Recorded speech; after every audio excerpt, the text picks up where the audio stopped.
My name's Davida Shinsky, and you're listening to Live Without Limits, Reach Personal Success on a Daily Basis. We talk about mental health issues, psychology, the laws of attraction, or anything that keeps you from reaching your goals on a daily basis.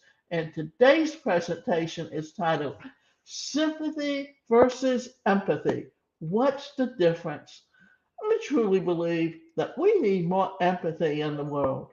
While sympathy is all right and sometimes needed also, empathy emphasizes our ability to connect to others and understand one another, something we know is essential for our overall happiness and life satisfaction. But what is the difference between sympathy versus empathy? And when it's each appropriate. In this presentation, we're going to lay it all out, helping you connect better than ever before and feel good about it. What's the difference between sympathy versus empathy? Let's start with some simple definitions, courtesy of the Merriam Webster Dictionary. In the Merriam Webster Dictionary, the difference is defined as sympathy, which comes from the Greek sym, meaning together, and pathos, referring to feelings or emotion, is used when one person shares the feelings of another. An example is when one experiences sadness, when someone close is experiencing grief or loss. Empathy is also related to pathos. It, emotional, and rather, let's say this again, it differs from sympathy by carrying an implication of greater emotional distance. With empathy, you can imagine and understand how someone might feel without necessarily having those feelings yourself. Sympathy is the pain that we feel when we see a loved one cry, or pain or grief.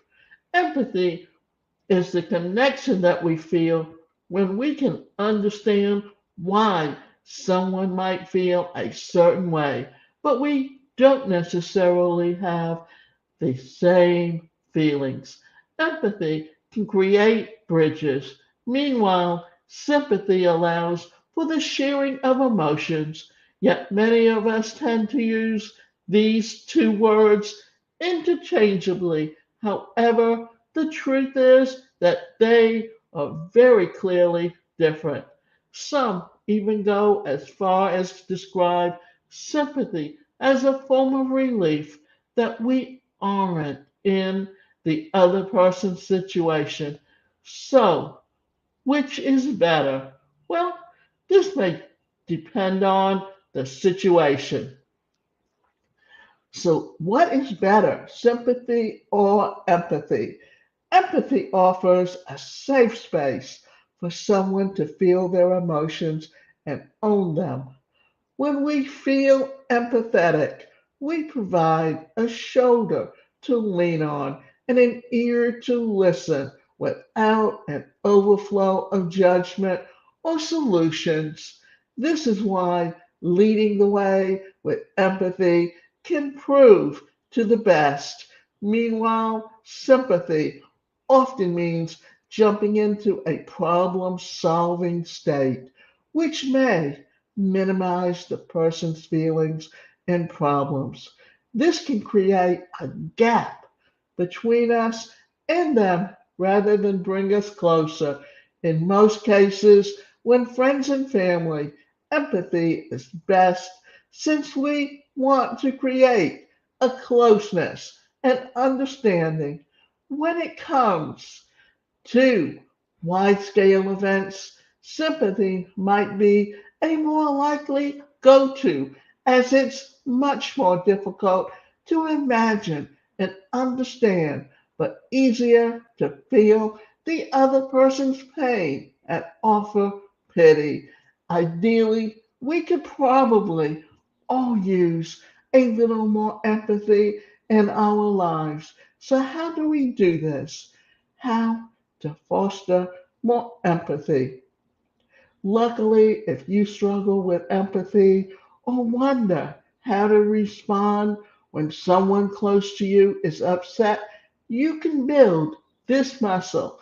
And here's how: get curious, ask questions, question your own beliefs or judgments that you may jump to.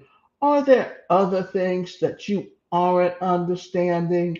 A few ways to grow this muscle further is by getting to know people you normally wouldn't, or even exploring a new culture or country. Push your comfort zone.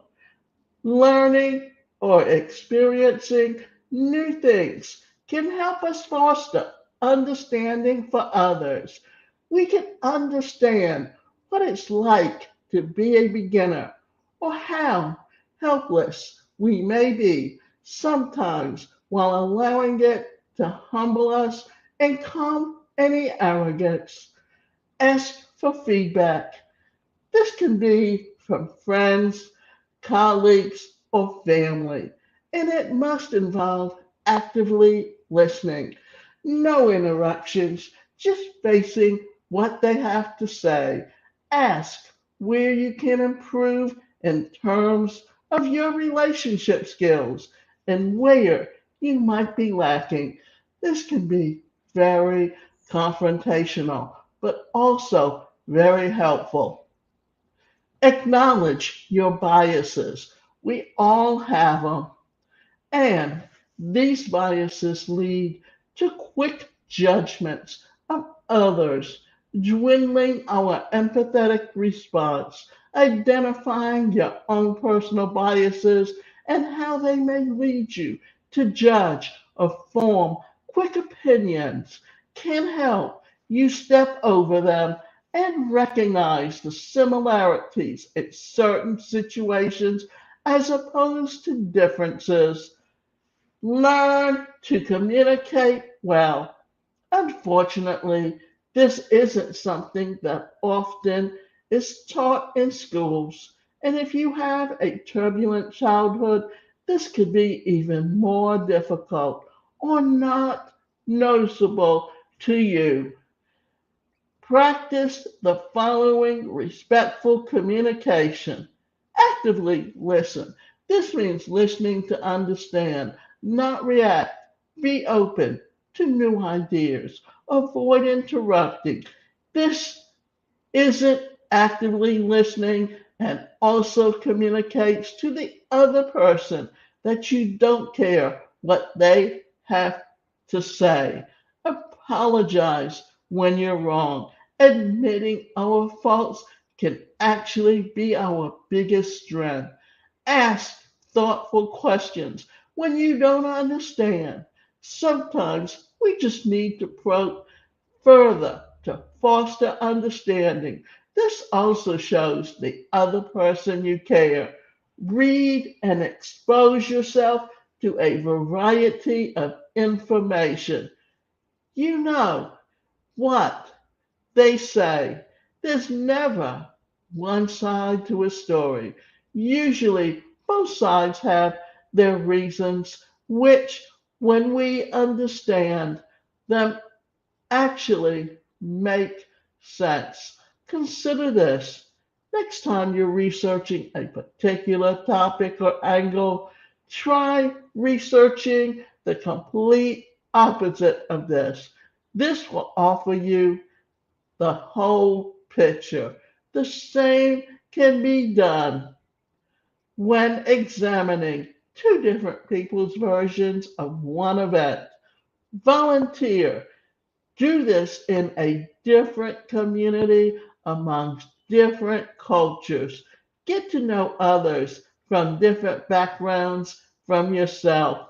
This can provide so much insight, expanding your perspective and and your empathy muscle beyond what you ever thought possible.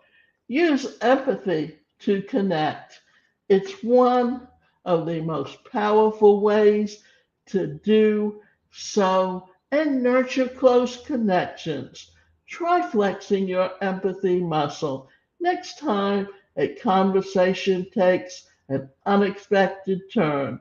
Using empathy is truly one of the most powerful emotions and tools we can convey, creating a greater sense of community, safety, and belonging for all. And the last thing that I want to say about this is this, that by being empathetic towards someone, you help them to deal with and express a need for someone to lean on because we all need someone in our lives that we know are in our corner no matter what.